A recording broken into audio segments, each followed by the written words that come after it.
여러분 안녕하십니까? 네트워크 대담입니다. 서울 종로가 3.1운동의 시작점이었다는 건 많은 분들이 알고 계실 겁니다. 또 광화문 광장이 있고 청와대가 있었기 때문에 한국 근현대사의 굵직한 사건들을 경험한 곳이기도 합니다. 대한민국의 역사와 문화가 집약된 종로가 최근 종로 모던을 추진하고 있다고 합니다. 종로 모던이 무엇인지 정문원 종로구청장님께 직접 들어보겠습니다. 구청장님 어서 오십시오. 예, 안녕하십니까? 네, 종로 모드는 잠시 뒤에 여쭤보기로 하고요. 예. 다음 달이면은 구청장에 취임한 지 벌써 1년이 됩니다. 예. 그동안 종로 구석구석을 다니면서 그 주민들과 소통을 많이 하셨다고 들었는데 그렇습니다. 어떤 취지일까요? 일단은 정책에 힘을 받으려면 주민의 동의가 있어야 된다고 생각을 합니다. 그래서 주민의 동의를 얻기 위해서는 주민과의 충분한 소통이 있어서 서로 교감이 이루어져야 하거든요. 그런 맥락에서 주민들과 많은 소통을 하고 있다고 말씀을 드리겠습니다. 네, 그리고 과거 국회의원을 2번 지내셨는데 국회의원 때와 예. 그리고 지금 행정을 하실 때 예. 어떤 차이가 있습니까? 특히 태어난 곳에서 지금 구청 업무를 보고 계시는데. 그렇습니다. 이 종로 같은 경우는 적어도 70년대부터는 제가 어떻게 변해왔는지를 길이 어디서 새 길이 뚫렸고까지 다 알고 있으니까요. 조금 이제 그 행정을 접하는 데 있어서 그 마음가짐이 좀 남다릅니다. 굉장히 좀 애양심이 느껴지고 있는데 일단 간단하게 얘기 드리면 지역 일에 있어서는 국회의원은 지원을 하는 군대로 얘기하면 병참 역할을 한다면 이제 그 구청장은 실질적으로 집행을 하는 그런 집행부의 수장이기 때문에 조금 일이 다르다고는 할 수 있는데요. 국회의원을 경험을 하면 이제 지자체부터 광역단체, 중앙정부가 어떤 흐름으로 움직이는지 다 이해를 하고 있기 때문에 일하는데 뭐 큰 어려움은 없다고 말씀드리겠습니다. 네, 시작할 때 종로 모던을 언급을 하셨는데요. 종로구가 모던 행정과 사업이 종로 모던으로 집약되고 있다. 예, 그렇습니다. 이런 얘기를 들었는데 종로 모던이 뭔지 궁금합니다.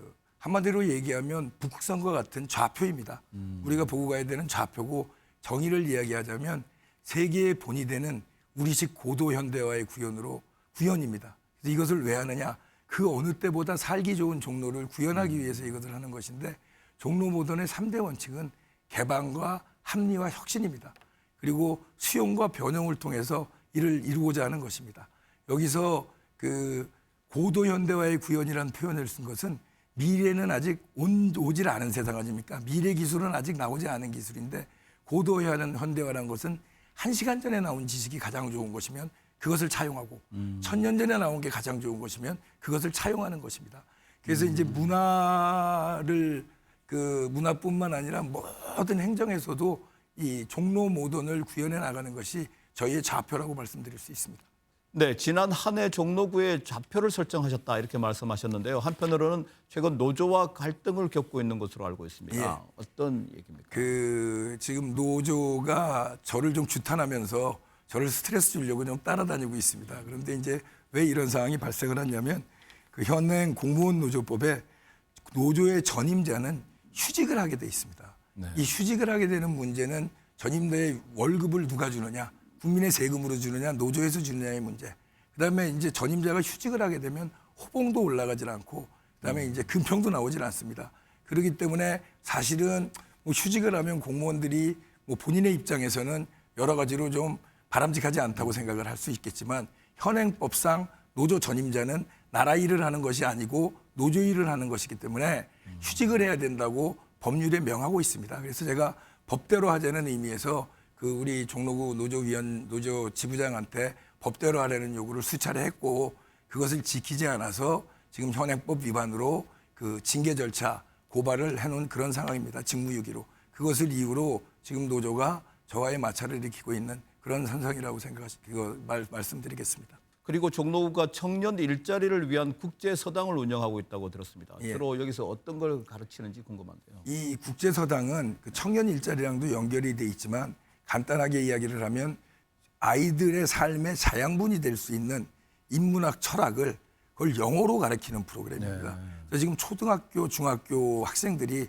여기에 지금 공부를 하고 있고 지금 이 초등학교, 중학교 학생들의 그 인문학 철학을 영어로 가르칠 수 있는 멘토를 양성하고 있는 중인데 청년들 중에 이 청년들이 멘토링을 시작하면서 이것이 일자리랑 연결되는 그런 프로그램을 말씀드리고 있는 것입니다.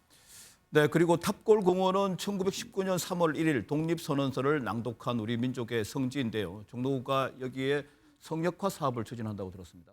탁골공원을 제대로 된 좀 시민공원으로서 다시금 시민들한테 돌려드리기 위해서 용역을 추진하고 있습니다.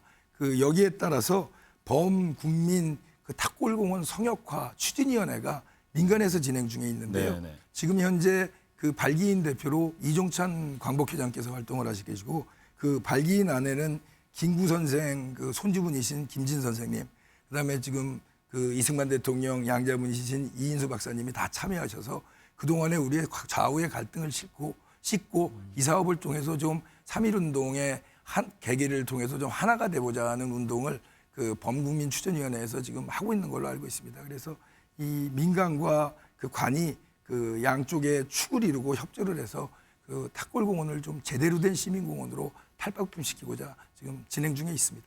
네, 조금 전에 대학로 말씀하셨는데 상권이 예전 같지가 않다 이런 얘기가 있거든요. 활성화 방안이 있을까요? 대학로가 활성화되려면 일단 공연 문화가 활성화돼야 됩니다. 그래서 이제 그 부분에 대해서 여러 가지 정책적인 지원을 지금 하고 있고 또 꽤 하고 있고요.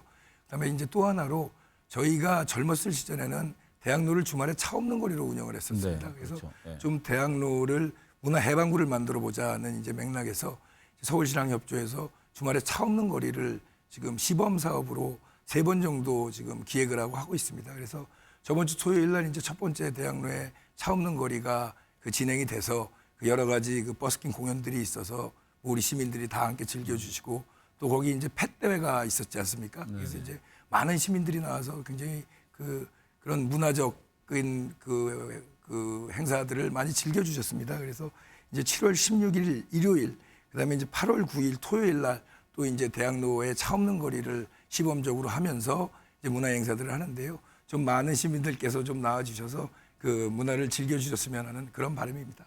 예. 네, 끝으로 14만 종로 구민과 MBN 시청자분들께 한 말씀 하시죠. 예, 굉장히 경제가 어렵습니다. 그래서 진짜 이런 어려운 시기에 그 종로 구민 또 서울 시민 우리 국민들 모두가 서로가 서로를 응원하고 격려하면서 이 어려운 시기를 잘 버텨서 넘어가자, 희망을 보고 넘어가자는 말씀을 드리겠습니다. 네, 지금까지 대한민국 정치 1번지 종로를 세계를 선도하는 우리식 고도 현대화, 이른바 종로 모던을 만들기 위해 뛰고 있는 정문원 종로구청장님과 이야기 나눴습니다. 청장님 나와주셔서 감사합니다. 고맙습니다.